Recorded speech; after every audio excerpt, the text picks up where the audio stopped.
something in all of us that will receive that. But if I come to you talking about, you need to be in church on Sunday and you don't need, okay. You better get away from me.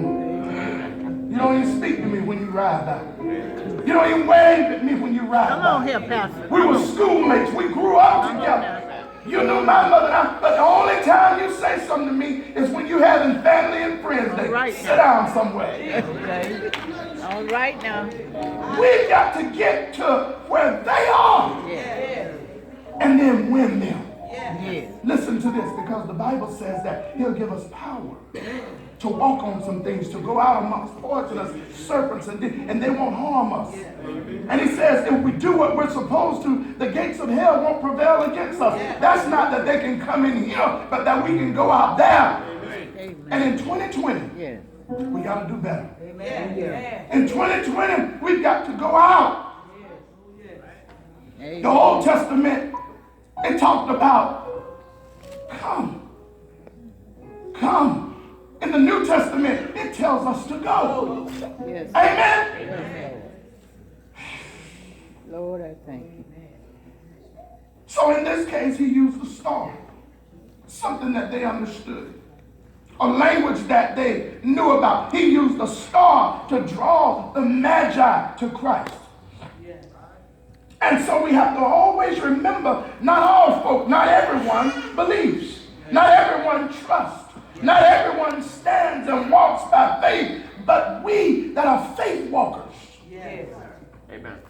That's an opportunity for me to do something that God is pleased with. That's an opportunity for us that say that we love God to be the water or the seed. One man plant, another man, and then God will give increase. Amen? And so we have to always remember this. Not everybody believes, not everybody's a faith walker.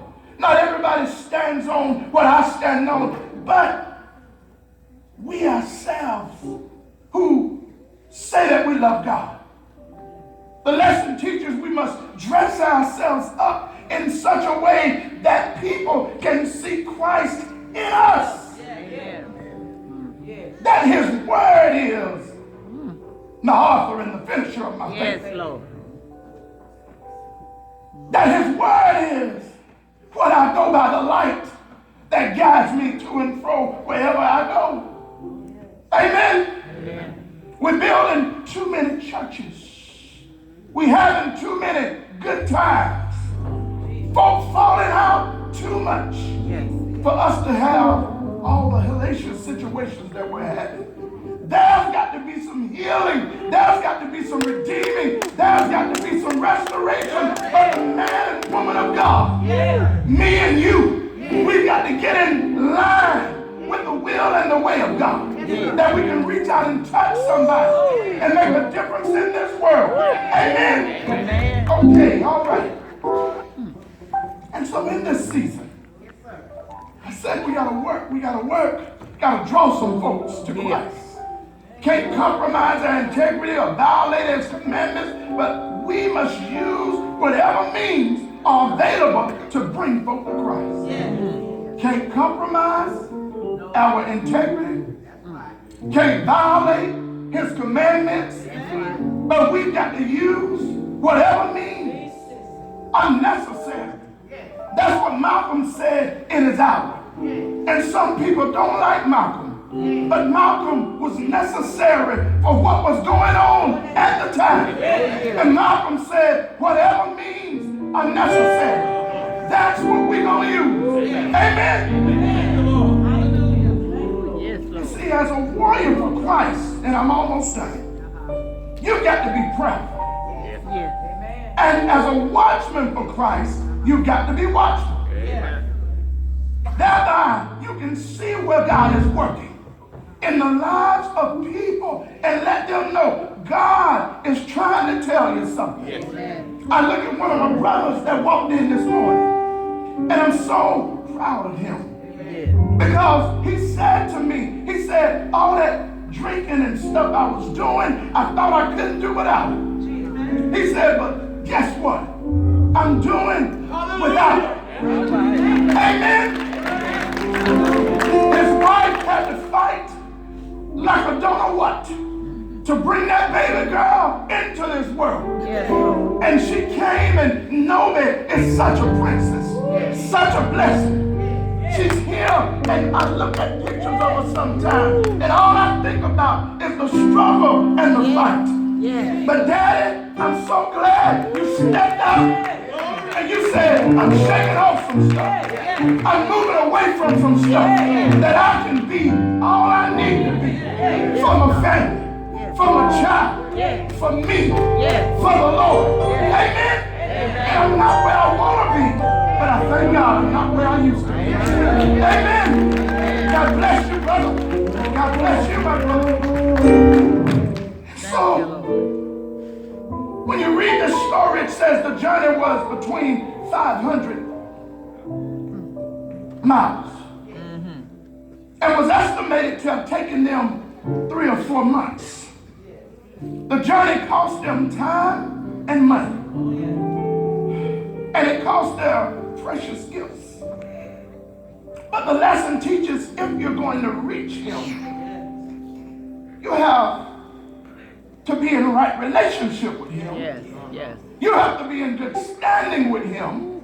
The lesson teaches that's going to cost you something. Yes, it is. It says when they found him, where did they find him? It says they found him with no room. And still yet today, sometimes we don't make room for him. Still yet today, sometimes we don't make a place for him, but we make room for everything else. That there's a story that talks about, there's a reason they couldn't recognize him because of the area that they took him in, because everybody kind of looked at the same. That's another sermon for another time, but you Bible scholars know what I'm talking about. So let us not forget about old Harold in this religious community. The Bible says they knew the word. The Bible says they knew the letter, but they didn't have a relationship. They had no clue that their king had been born. And because they were not concerned with following the Spirit, but the letter, they were more concerned about that than seeking after Christ. The Bible says in Matthew 2:11 that coming into the house, they saw the child with his mother Mary. Says they bowed down and they worshiped him, and the wise men began to open gifts and presented them unto him. I'm coming down. And so as we listen to this, we learn that we worship Christ. He's the reason for this season. Amen. When we give, we worship. When we give our service and offer up praise by offering ourselves to Christ, the one that hung on the cross, that's worship.